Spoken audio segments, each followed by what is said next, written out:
क्या आप जानते हैं दुनिया का सबसे ज़हीन परिंदा कौन सा है? ये वीडियो देखें और खुद फैसला करें।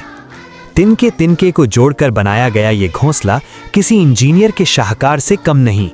इंसानी सोच यहाँ दंग रह जाती है। कुदरत की ये कारीगरी वाकई हैरानकुन है।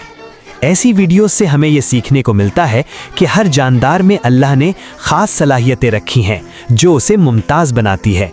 अगर आपको ये वीडियो पसंद आई तो लाइक करें, शेयर करें और हमारे चैनल को फॉलो करें।